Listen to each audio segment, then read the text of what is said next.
Hello everyone, welcome here. In this lecture, you are going to learn inline functions. To a particular inline keyword to defining in front of a function to require clients to fall like a calling and recompiled, because the compiler would need to replace all the code once again, otherwise it will continue with the old functionality. So to inline function, place the keyword inline before the function name and defining function before any calls, and it will be clear, and compiler can ignore inline qualifier in case of like a defined function as more than a line.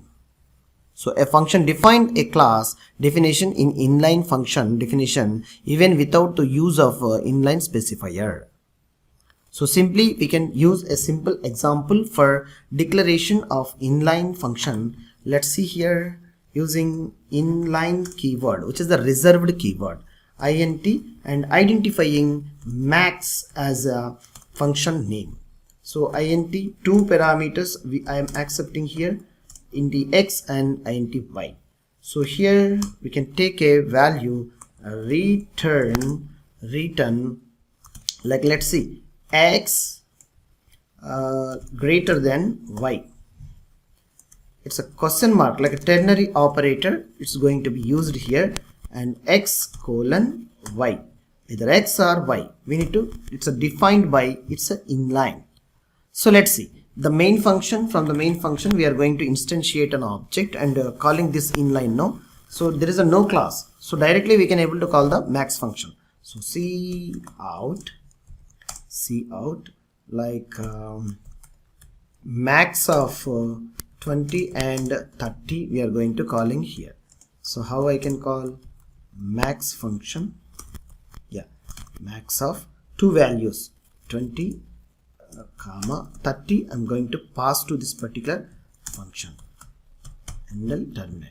Let's see the result first. This function max is going to be calling here, and we'll see what x is bigger or small. Max 20 and 30 is the bigger, it is saying.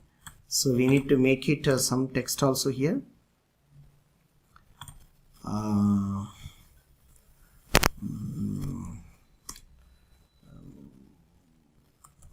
What is the big max? What is the max 1?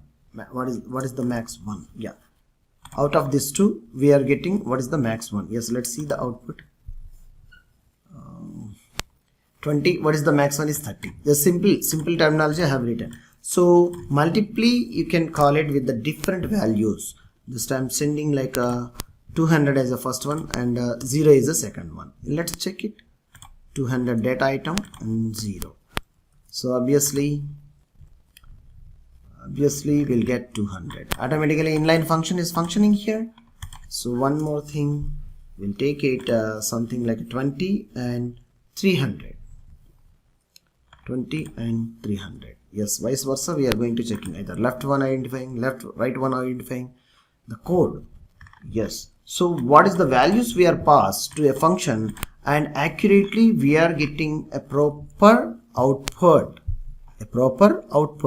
So using these inline functions are powerful concept, a powerful concept in classes. So using a keyword of inline, a compiler places a copy of the code into the function each point where the function is called at the compiler time. So try to apply this inline functions wherever you require. Yes, have a great program. Catch you in the next lecture. Thank you.